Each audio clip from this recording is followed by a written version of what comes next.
Okay, well, thanks for coming. It's great to see you. I'm just going to give you, hopefully, a quite short bit of context to the project so you kind of understand what we were aiming to achieve, and then we're going to hear from our creative partners. So I got an approach out of the blue from my friend, Patrick, saying, oh, shall we do something around mental health? And I thought, well, okay, that's my day job, so I'm up for that. And one of the early ideas that I had was to do something related to Middlewood Hospital. So many of you will know about Middlewood, situated on the edge of Sheffield. It's the old psychiatric hospital. So it closed in the mid-1990s. I actually worked there briefly after my degree. I might come back to that later on. But a couple of years ago, I was doing some creative writing, and I came across an archive of Middlewood, which really kind of grabbed me. There was just so many gaps in it. It's so mysterious. So what we had was a register with people's names and the date in which they went, their occupation, and there was one box which said cause of insanity. Okay, and I'm going to read out. You know, some depression,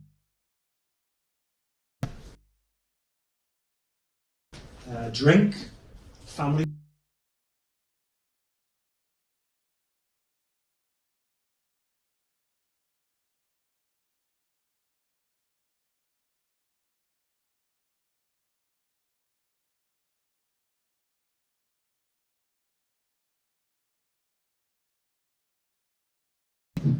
Which is interesting. Fright by a horse.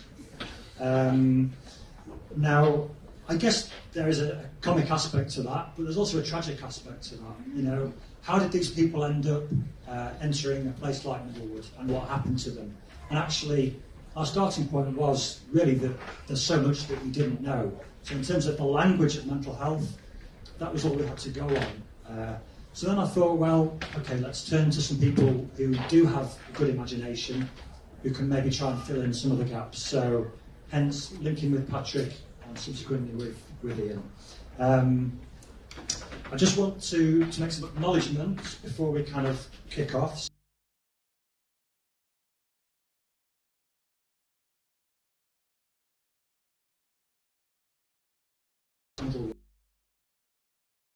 Time in a place like Middlewood, who've had friends or family.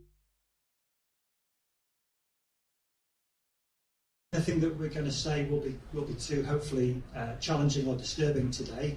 But actually, I'm aware that this is quite a painful topic for some people, perhaps who had a relative or who themselves spent time in a place like Middlewood. The biggest thank you needs to go to my friend and colleague Shirin, who helped me to interview some people with contemporary lived experience of mental health. So we'll weave that in later on, but we spoke to 4 people to find out, actually, well, what's the experience of living with a mental health? It's a set of to do that, a dialogue between the voices of Middlewood, and that dates back to the 1870s, through to the closure of Middlewood, which was 1996, and then through to the current day. Okay, so that was what we were aiming to do. And you hopefully will have seen some of these kicking about. So the output of the project is the animations that you can see behind you, which we'll talk about shortly.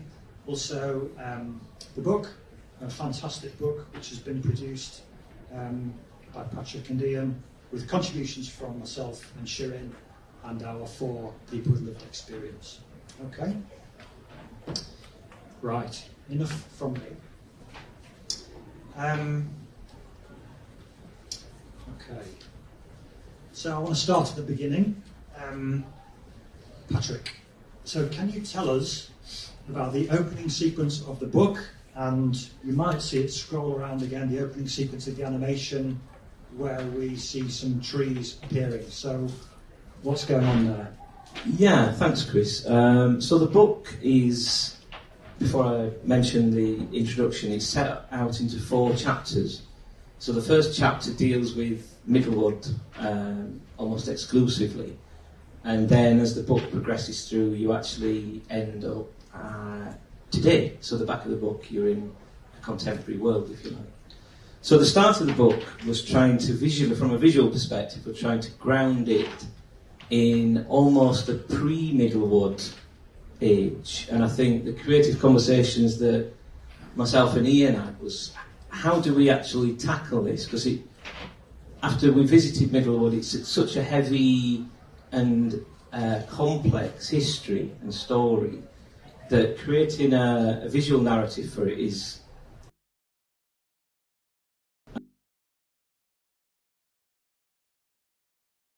Me and Ian initially was just the name Middlewood, being in the middle of the woods, being lost almost. So that really was the starting point for me to try and think of a way to convey that. And what happened was I created the journey into a wood. So it's difficult you might want to hold the book up, Chris. It's difficult to flick through it. So that you basically begin the journey with a few trees, and then it's almost like a flip book, that as you progress through that first 20 pages, the forest gets blacker and blacker. And this is not necessarily a reference to Middlewood, although it's trying to be a lot of things really, but it's almost a metaphor for becoming lost, the metaphor for woods, because obviously all throughout fairy tales and literature, the woods are somewhere that you really don't want to go in.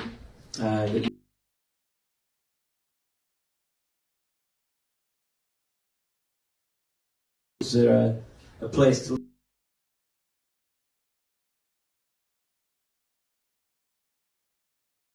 Trees and words, they've started to introduce words, like words and ward for hospital. And they basically build up into almost 2 pages in the book of complete blackness. And that's when you're in the middle of the woods. And then comes an axe, which basically starts to chop down some of the trees and make space and let light in. And for me that was... So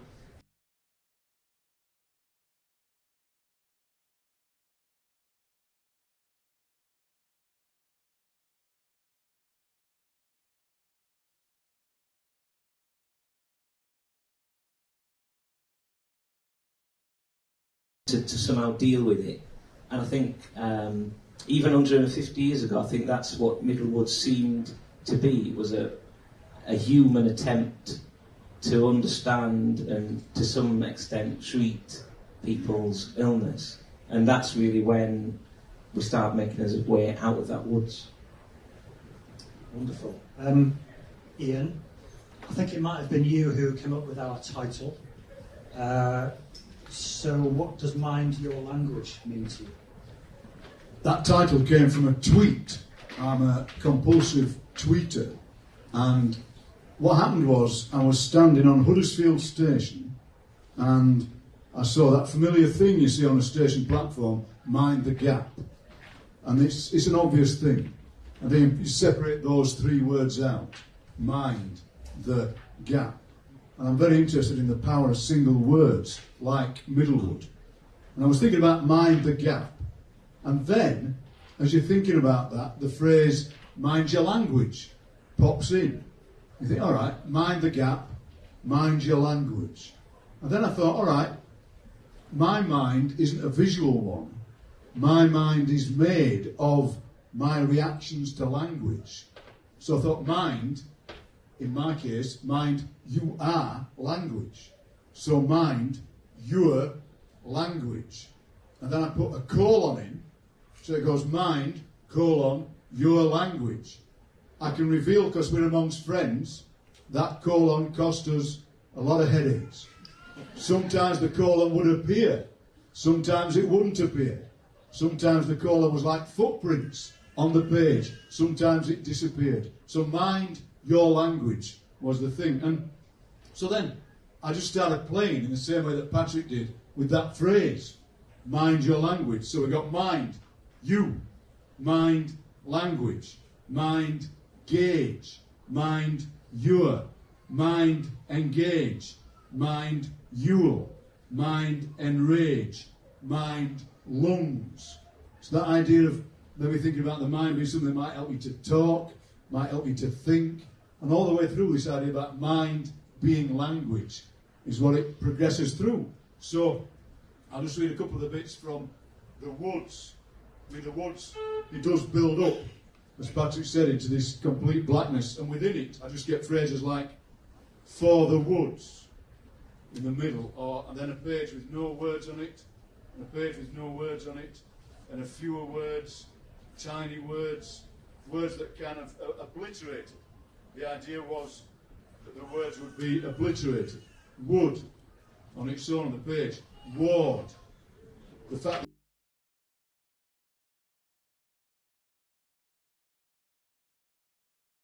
that single word rippling out so excitingly. You know, I kind of get obsessed with single words and the power of them. So then I've got can't see the ward. Can't see the ward for the trees. Like can't see the wood for the trees. So all the time going deeper and deeper in. I tried to work in a gag about Edward Woodward, but of course couldn't do it. I'm glad I didn't do the Edward Woodward gag. That would have been terrible. But it's that kind of thing where single words take on a resonance that you kind of weren't expecting. In fact, Ian, we're entering into the woods on the screen as well. When the woods now on the screen. The woods are there on the screen. So I've done a voiceover for the animations that will be available online, where we're doing these wood, ward, wood, trees kind of thing. And it really, what it does is it cuts language down, so the language is struggling, maybe representing the struggle that a lot of us have with language, particularly people who are living with mental health issues, the struggle with language. And in the end, language is one of the only things we have to try and describe how we feel, I guess. Now, one of the things that we did as part of the project was we had a nice day out in Sheffield.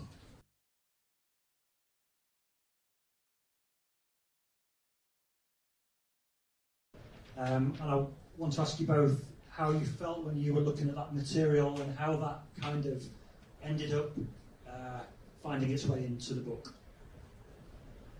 I think what was very interesting was that they were brought out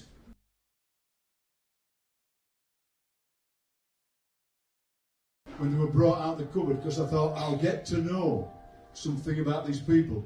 But in the end, the opposite was the case.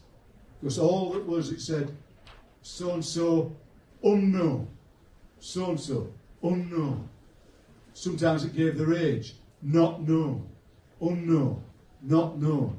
And somehow, all these people who were just like us were reduced to the words unknown and not known. I found it a really moving experience. To start with, I was slightly disappointed that I didn't know more about them, but then in the end, their unknownness and their not knownness I found really, really emotional. I imagined them all standing there in Sheffield Archives next to the showroom, kind of accusing everybody, saying, look, we'd rather be known than not known. We'd rather be known than unknown. I really found it a kind of dazzlingly exciting experience to just meet these unknown people and try and help them into the light, as it were. Because we've got no idea who they were, no idea. But we tried to give them a bit of flesh, didn't we, Patrick?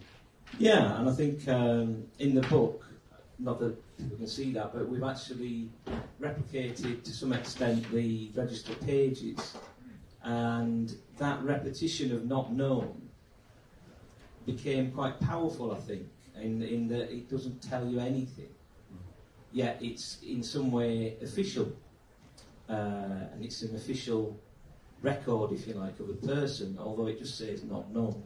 And I think that repeats itself through the book, and this is an animation. We've done 3 animations. One is called The Clearing, which takes you into the woods and then back out. and this one is called Not Known. So this is basically what we're talking about now, that confusion and sort of not quite understanding how it reached that point where a person's life is communicated with just 2 words that even then are not in any way communicating anything. So imagine meeting them, you know, it goes, hello, I am not known. Hello, I am not known. Hello, I am loss of son by lockjaw. That's all we know about. They ended up in Middlewood because the loss of their son by lockjaw. And when you're thinking about single words, lockjaw is such a wonderful, horrible metaphor for being unable to speak, unable to find your language. Where's your language? I don't know. I lost my son through lockjaw. Gosh, so all that kind of thing. Hello, I am not known. I am excessive study. That's awful, isn't it? Getting put in Middlewood for excess of study. And then in the end, I am not known. Who are you? I really got a sense of these people reaching out towards us, saying, go on, tell us about you. I am loss of son by lockjaw. Who are you? Oh. And I think the visuals, at this point, that felt like, in a way, what we were trying to do is magnify, in some way, these lives. And I think Ian wrote a wonderful verse, which is basically saying, I think it's on page 85, where it starts, tell me your story, because that's what I think we thought at the time, is that these are people's stories, but with very little information, really. Yeah, so it's just 3 lines. It just goes, tell me your story, servant. That's what they were known as. Tell me your story, servant. Tell me your story, coal miner. Tell me your story, labourer in a forge. So they're not known. They're a little bit more than that. But again, who are they?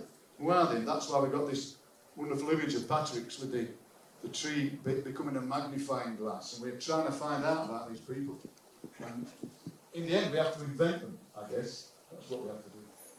Yeah, and that verse continues over a few pages, but there is a mixture then. Trees, if you like, are a bit of a metaphor through this book, and it actually finishes, we'll talk about that later, but it ends with an almost a tree at the end. But at this point, we're looking at white space, which visually I took from the forms, because a form is basically people's lives trying to be squeezed into a little blue square that is on a form. And some of the kind of descriptions of people's lives almost burst out of those little squares with a lot of symptoms, but then some just had 1 word in or 2 words. And I think that idea of what you get a lot in this book is space and the use of visuals and text. And I think that all came really from those registers and how space was almost used or not used, really. Because the poets in the room will know the power of white space. You know, that a poem has got some words in it, but also such a lot of white space around it. And we were trying to celebrate and underline that idea of the white space. So a lot of the book, as Patrick says, is just a few words surrounded by this white space that is both accusing and available. I think it's available metaphorically and really for us to have a go at writing in. I don't think these people would mind if we tried to expand our ideas about their lives. I'm sure they wouldn't. Yeah, and I think it's important to state we're not historians, so we're not presenting a historical document here. This is a work of imagination. But I think it's amazing to hear these 2 minds kind of wrapping themselves around this topic and imagining what some of these existences could have been like. I think that one of the most interesting ones, Ian, the verses, is on page 92, and it actually talks about trees and people hugging them. I think that's quite a nice verse, isn't it? This was, I like haiku. That's the old Japanese form with 3 lines, 17 syllables, 5 syllables and a third. Always worth having a go at because it's a technical exercise as much as an imaginative one. And I imagined just writing some haiku about trees. I called them tree-ku because that's the other thing we can do. We can make up words and nobody minds. Nobody minds. So, I wrote some haiku. I climbed up a tree because a tree seems safer than those corridors. Because I imagine somebody frightened in the corridors of Middlewood and being felt more comforted outside. Trees don't know my name. I don't know what their names are. We are all unknown. That's partly because I'm part of this thing where I don't care what a tree's called, to be honest with you. I just like them. But it's unknown, like those people were. Unknown and unknown. Me and the trees are unknown. Untree and unme. I always stand here, arms round this Middlewood tree. We are both thinking. Trees can tell the time better than I can. Leaf fall, leaf grow, grow, then fall. And that little one was just imagining people who've been in Middlewood for years. And maybe the only way they could tell the time was by watching the trees through the seasons. The tree's shadow falls across my bed and tells me the years I've slept here. So imagine you're in this bed and the tree's been outside your window for years and you're kind of testing your life out by the trees. I imagined the famous American politician Donald Rumsfeld, who did that wonderful phrase, the known unknowns and the unknown knowns, which at the time he thought, what a daft thing to say. But I realised it was actually quite profound. So I wrote a little four-liner where I imagined Donald Rumsfeld visiting Middlewood for reasons we cannot fathom. Where are the known unknowns? Are they with the unknown unknowns? Are they with the unknown knowns? They are everywhere, Donald. Everywhere. It struck me again in a moving way that the unknown unknowns are the ones that we're talking about here. They are the unknown unknowns. They're unknown. We don't know who they are. So thanks, Donald, for that. That helped us out a lot in a tight situation. I also wrote Middlewood, Muddlewood, Maddlewood, Maddlewood. I think for me, one of the visits we went on with Chris, which left quite a powerful impression with both of us, I think, is when we went to after the archive, we went to Wadsley Church, which I guess we'll talk about later, but that idea of, and I'll let Chris talk about Wadsley Church probably more than I can, but it's a very kind of emotional place, really.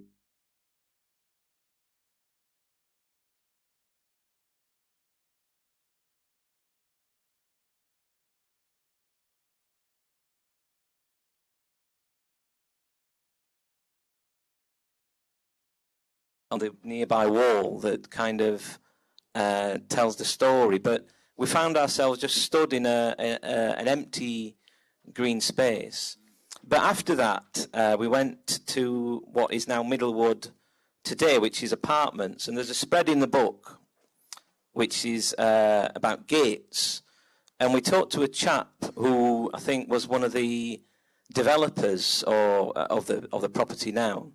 And we told him kind of what we were doing.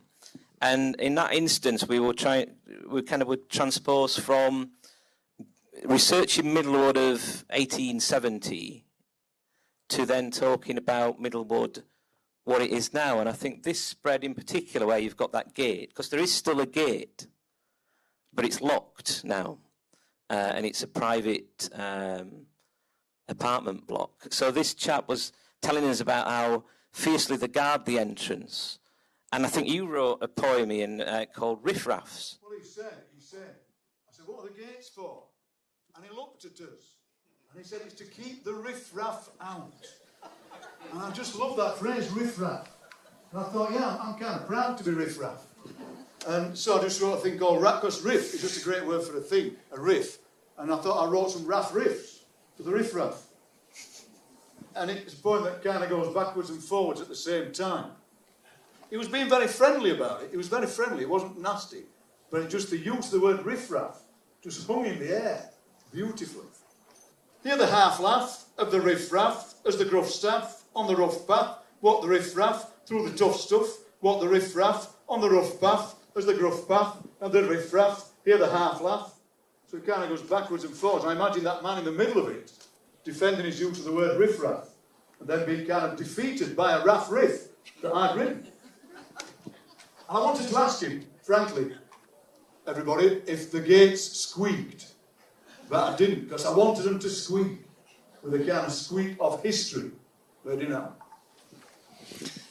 Wow. We did think there was an irony, really, that the gates were obviously historically to keep people in, and now the gates exist to keep people out. So that was a really memorable part of the site visit, I think. Well, I think the gates crop up. Trees and gates in the first half of the book are particularly prevalent. And I think on page 107, and I think I drew some, but Ian uses a wonderful phrase, which is, the birds have feathered keys. So the birds, with their feathered keys, can just fly through the gates. And I found this very poetic in terms of people escaping Middlewood. Well, not escaping Middlewood, but that concept of what that pertains to. So if you want to...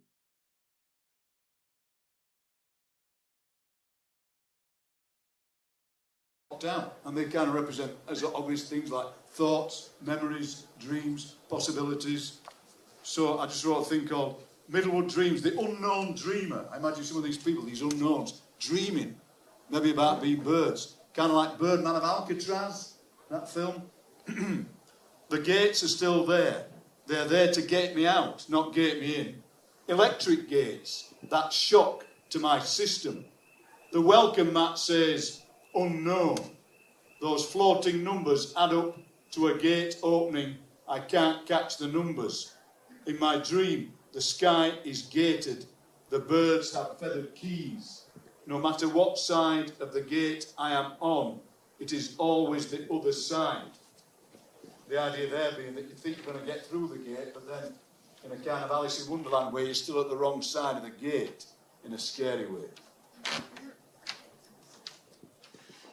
I think I'd like to just mention an important part of the work, which we haven't really touched on yet, was around the contemporary experience.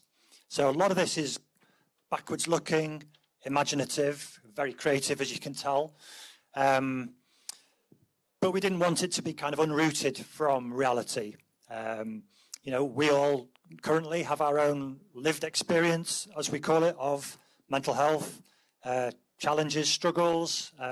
Some of us have diagnoses and labels attached to us. Some of us don't. So it felt really important that actually we had that contemporary voice present. So that's where myself and Shirin worked with 4 people to really hear their life story and their perspectives on the language of mental health as it is today. So we carefully transcribed those. So we had verbatim text, and we passed that material on to Patrick and Ian to work with, and that finds its way particularly into the final chapter, the kind of the modern day chapter, where there are sort of excerpts from those interviews. But also, I think there are glimpses of those interviews kind of throughout the book. And I know, Ian, some of the language that you've carefully uses words and phrases that came from the interviews. So I just wondered if you want to say anything about the contemporary accounts and how we've worked with those. Yeah, I think as a book, they're very powerful at the end. Reading them against obviously the first chapter, which is Middlewood, and they're used again in space, quite sparingly really at the back of the book, and we've used them in an almost semi-abstract way really, that you're not sure whether it's all one person's story or whether it's different people. Sometimes they overlap, and that was part of the decision, that it is one person's dialogue, but there was actually 4 people being interviewed. But we purposefully didn't want to, just as we didn't mention Middlewood patients' names, we didn't want to particularly mention anybody's name in this book, really, but keep it an anonymous dedication or testament to those lives lived and contemporary lives lived. So, yeah, I found it a very powerful experience reading those stories, and I think trying to create that space at the back where readers can reflect on that contemporary nature. Personally, I found that quite powerful. I think the fact is as well that when we speak, whoever we are, we speak in rhythm. And the fact that these were interviews that were then transcribed gave them a real rhythmic, poetic power. Just transcribing what people say always does that. So, this piece. Tomorrow sounds fresh and hopeful, while the sunset sounds fiery and joyous, like a fanfare and a closing. I try to find rhythm in everything now, even in the screeching of broken windscreen wipers. And the way that's set out there, with the word wipers on its own, which gives it, again, power and beauty. Being out in nature makes you stop and breathe, enjoy life. Expressing yourself, letting out who I am, and connecting with others brings me joy. I think it's important to make clear that people in places like Middlewood probably had normal problems like bereavement, and we should tell people that. And, paragraphs, call them what you like, paragraphs, stanzas, verses, like that, they really are absolutely powerful. And in a sense, they're the opposite of that unknown and not known. Here are real people telling us real things. And that I found, again, like Patrick, I found them really moving. And it was hard to think what to do with them. Present the whole lot, maybe not, but just get bits of them, which they kind of work. And it's not as though it is, as Patrick said, by the same person. And I think at this point in the book, we kind of developed a way, well, all the way through the book, really, in terms of conversations. I kind of drew people on both sides of the page, looking into the inside of the book. And there's a number of pages that are like this. And I think me and Ian came up with sort of imaginary dialogue between the two people. And I think there's a really nice piece of artwork and poem by Ian called We Are, which is all about contemporary people, who we are now, which is on page... Just trying to find it. There it is. 176. So I'll hold this book up while Ian reads this. But it's a group of people that are us basically, and the poem's called We Are. I'm just trying to think what people are, what we all are, and again trying to think of the opposite of the unknown thing. So just what we are. We are malleable engines. Thinking murmurations, different jigsaws, stained glass memories, whispers in silence, instruction ignorers, fields with no walls, walls with no fields, years of any other business, experiments in thinking, walks to the wild sides, choirs of long-held notes, sailors on rough seas, evolution's army, cliché confounders, inventors of ourselves, recipes for disaster, recipes for redemption. And I just wanted there to be a list of who these unknowns and who the rest of us could possibly be. Not perfect, gloriously imperfect, but maybe try to capture them in a few little words. The method was usually that I would send Patrick a lot of words. And I'd say to Patrick, these are not precious. Do what you like with them. And so sometimes I said, throw them away, reorder them, do what you want. Because I didn't want the words, me to be precious about the words. It was usually that way I wanted Patrick. I'd send you far too many words, and then Patrick would play with them. That's like when I'm working with a musician. I will send a musician too many words and say, chuck out the ones you don't want, and that's the way I do it. But it seems to work.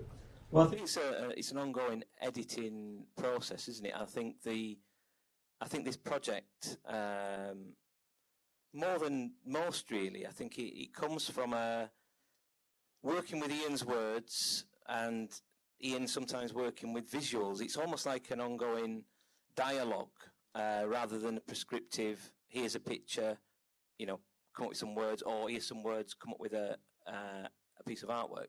So generally, I think we get together over a cup of tea at a local, we both live in Darfield in Barnsley, and we talk about the project. And I think this project in particular came from a series of chats, didn't it? I think how difficult maybe at the start we found getting a creative way into the project, or to allow what I mean by that is allowing other people to sort of access the project, either visually or through written words. And I think that process was really interesting. I think it's a very interesting dialogue between Chris and Ian and myself, and Shirin really, and the people that have took part in the interviews as a whole piece of work. I think it's quite wide ranging, isn't it? It is, yes. And you're probably getting a bit sick of us waving the book around and thinking, well, how do I get one? So they're not really for sale at the moment, but what they are is you can give us your response to the project, and we will endeavour to send you a copy. Okay. Now, in a way, because the book has been so successful, it's very long now, and it's been quite expensive to print, so we haven't got kind of hundreds of copies. But it is on Amazon Kindle, so you can actually download it, and it's the lowest price that Amazon allows it to be, which is £1.77 for the duration of Festival of the Mind. So less than a cup of coffee. And you can have it on your electrical device as we speak. I should have said that at the start. We should. It was going to be, we said, well, I say, well, let's do a 50-page book. Then we said, let's do a 100-page book. And how many is it? 280. 280-page book, which just shows how much material we had. It's a glorious-looking book, it really is. And it's going to grow. Well, there's a digital version which will grow because we've already been getting quite a few responses, which we hope are going to, therefore, be added. And you can give your response, but Ian and Patrick might read out a couple of responses we've already had. This is where the book carries on. This one just says, I can't find my Middlewood. That is astonishing, isn't it? That's moving. And the word Middlewood is under it. I can't find my Middlewood. There it is. Well, I think Chris said it again, but there's an exhibition at Yorkshire Art Space, so there's actually display copies of the book down there. So you can go, it's open today till 5, I think, so if you wanted to, you can go down and look at the book and watch some of these animations. But this postcard says, I struggle with depression, anxiety and body dysmorphia. Seeing this exhibit makes me feel safer and heard, which is very powerful to say that something that we've created has had that effect. This one. Middlewood was the mental asylum of my school days. Imagine my shock seeing a school friend in a group therapy session based in Middlewood on the TV. Mental issues were not on my radar or experience. Again, think about that. Think about, well, the honesty in writing that, but also just that moment of seeing the thing on the TV. Very, very. We've had the exhibition's only been open 4 or 5 days, and I think there's about over 30 postcards being completed, which is amazing, really, to say that people feel open to a dialogue, which is important, but also feel sufficiently moved, by watching the content to be able to do that. Somebody gave us about Christmas crackers, and if the person who's given it we've got their email address. I mean, this is interesting, isn't it? Schrodinger's Christmas crackers. Years ago, I bought a box of handmade Christmas crackers in Oxfam. Turns out they were made by patients in the Occupational Health Department at Middlewood in the 1960s. I've never pulled them. What do they contain? Wow, isn't that? I mean, I'd love to. Those crackers could form part of an exhibition, couldn't they? You wouldn't want to pull them, would you? But, you could maybe invent another cracker and pull it. You know, what was the joke? What were the things in the cracker? What was the present? What was the prize? What was the hat? Oh, fantastic. So we hope this has been stimulating for you and got you thinking, and maybe you have a response. I'm going to leave these cards copies of the book distributed, but I'm going to leave these there. I guess we can put them out on the tables, and I think if people just leave them on the tables and then they can be collected in at the end. And I think the plan is to scan them in and keep them part of the... Because I think this is it's an ongoing dialogue, isn't it, in many ways? So part of the project as an ongoing thing. Yeah. And also just wanted to mention that there is... the University of Sheffield is producing another podcast about Middlewood, totally coincidentally, which I think will be launched on World Mental Health Day, so that's the 10th of October, on the University Player, which is where I think this recording will also be. So yeah, there's two projects that have come along at the same time around Middlewood. Hopefully you've got your own thoughts about it. Maybe it's Middlewood, maybe it's the equivalent to Middlewood in another town or city. But these are important places which... Okay, their use has changed now. Many of them have been knocked down, or they're luxury flats like they are in this city. But actually, they're an important part of our history and something that, you know, in some respects, we still need to think about and come to terms with. So is it now time for the Q&A? Can you see me there? I could. I need the mic just to say thank you. That was an amazing emotional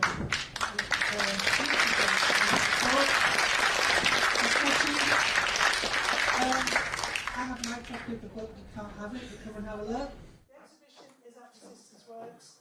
There's another exhibition by Patrick there as well, which is about estates and growing up in working class estates. And some wonderful ones. So please try to get down there. It's open every day until Sunday. So I'll take some questions for 5 or 6 minutes, and then I'll hand the mic back. This battling you next, Brendan.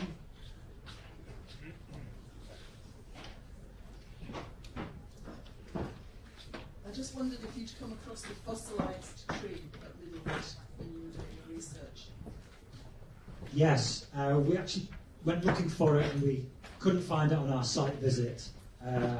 Perhaps we can have a chat and you can tell us exactly where it is, because that could have been a lovely part of the book. It was a favourite spot for smoke. Right, there you go. Well, funnily enough, the fossilised tree was one of the inspirations for the start of the book, which was meant to be, in my mind, prehistory, although it's left as an open time, so you're not sure when it gets to be pitch black, what is that? But for me, the fossilised trees actually inspired that journey into the forest. So we didn't see them, but we knew about them. Yeah, thanks very much for the talk. So I had a couple of thoughts which you might want to respond to. So in terms of the title and what you were saying in Mind Your Language, people going through mental health crises very often say that they are indescribable in words, so that's a really common thing, despite the proliferation of memoirs and other texts about mental health. So I just wondered what your thoughts on that were. And maybe towards you, Chris, that word unknown that clearly figured largely in your deliberations. My sense as a non-scientist and non-medic is actually unknown as a very powerful word to describe the state of our knowledge currently in the world about how best to treat mental health challenges, because even with all the effort and research that's gone in, there is so much we don't know. If I can respond to that point straight off, we were very we wanted to be very careful that the book wasn't seen as a kind of the bad old days of Middlewood, and here we are, we've got it all sussed, we know what's going on. Far from it. And in fact, the 4 interviews that we conducted were very powerful and difficult to listen to, people's experiences were very painful. It was hard to listen to them and think, actually, maybe things are getting worse. You know, certainly there isn't a sense in which we're presenting this as, you know, here we are and we've kind of cracked it. So I think we definitely want to make sure that, you know, we're not presenting that as a kind of a narrative of improvement or a utopian journey. And we know that actually living with some of these challenges is every bit as difficult as it would have been in the time when Middlewood was functioning, albeit there are different challenges, of course, these days. So I suppose that's my honest response to what you've said. And you're right about that word, indescribable. When people say this thing happened and it was indescribable, and then sometimes the word indescribable is qualified, and they say things like it is almost indescribable. It is completely indescribable. And then what I have to do then, as somebody who tries to work with words, is think, all right, I'll assume then that I've got a license to try and describe it. Not from their point of view, because they're saying it's indescribable, and I agree with them, but maybe from my point of view, I'll try and describe it. And I will fail completely, but I'll have a go at trying to describe it, the feeling, the sense of it. And that's why all the pieces in here that I wrote are kind of short. There's a lot of little tiny bits of language, because to me that is you trying to kind of come up to the surface of the indescribable and just breathe a bit of air and try and describe. You're right though, when something's indescribable, you know, it's a challenge to us all, isn't it, to try and describe it. I don't think we should allow indescribable to wrestle us to the ground until we submit. You know, we should try and describe, I think. That's why it's great working with a visual artist, because they can describe in a different way, you know. Because you never wanted as Patrick said, we didn't want the images simply to be an accompaniment to the words, and we didn't want the words to be a caption for the images. We wanted them both to work together somehow in a way that ended up being greater than the sum of the parts. Before we finish, me and Patrick must tell you about the tomato ketchup incident that almost derailed the entire project and caused the closing down of the Festival of the Mind. We'll come to that in a bit. Question over there. Yeah, I was just going to say that in answer to the question, I think all we've been trying to do is join historical dots almost, and whether that actually goes anywhere other than a trace through history is a good question. But you know, the question is, in 150 years from now, would this be still looked at as the Dark Ages for mental health treatment? Which I suppose it would be, really. So we're never looking. That's what the thing looking back at Middlewood was. It's neither good or bad. It's just a ladder. It's just a rung on a ladder of trying to get somewhere, really. And I think the book, as Ian mentioned, is the visual artist. So you begin with a tree, which is on the first page, and then at the back of the book, there's a structure that looks exactly like, well, not exactly like a tree, but it looks very similar to a tree. And it's called a dendrite. And that's part of everyone's brain. I think it's part of a neuron. And that controls our thoughts and emotions, apparently. So I don't know that. Somebody's told me that that's true, and I must believe them. But I was fascinated that is essentially the structure of a tree. It's got roots, it's got branches. So in between all the 200 and odd pages, you essentially start with a tree structure, which is to do with fairy tales and the imagination, and you end up with a tree structure which is grounded, well, it is a scan of somebody's brain. So you're grounded in a moment in scientific history, I suppose. So I guess if there was another 270 pages in another 150 years, maybe there's something else there, but we don't know. So. One more question, and then I want to hear about tomato sauce. Yeah, really just an observation about the relationship between Middlewood and language and words. I worked in Middlewood in the 70s, I was very young. A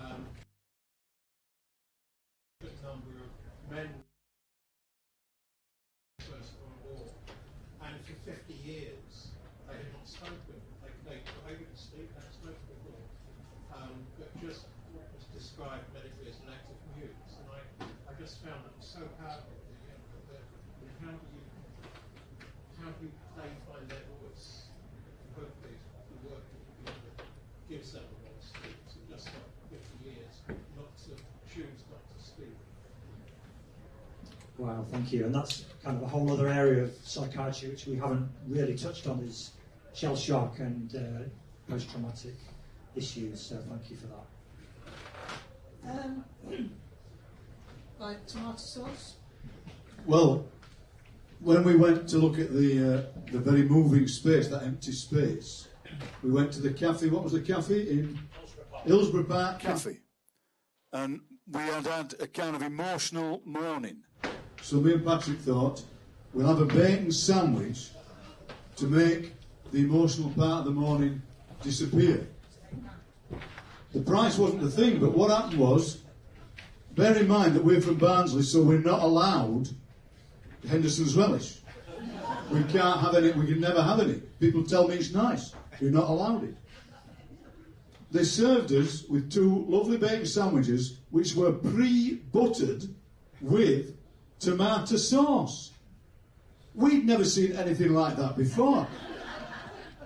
Sometimes you get a choice. Would you like tomato sauce on your bacon sandwich? Yes, please, no thanks. There was no choice. It was spread on thickly, like margarine, tomato sauce on your bacon sandwich. I'm feeling bilious describing it to you. Meanwhile, the rest of our party were discussing Mexican surrealism. A kind of dadaist event was happening at this side of the cafe.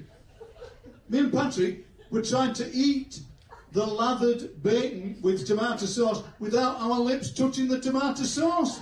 It was a very, very strange thing, wasn't it, Patrick? And we could see our fellow members of the group getting slightly irritated with me and Patrick, going, what the hell are you talking about tomato sauce for? We're trying to discuss Middlewood and Mexican surrealism.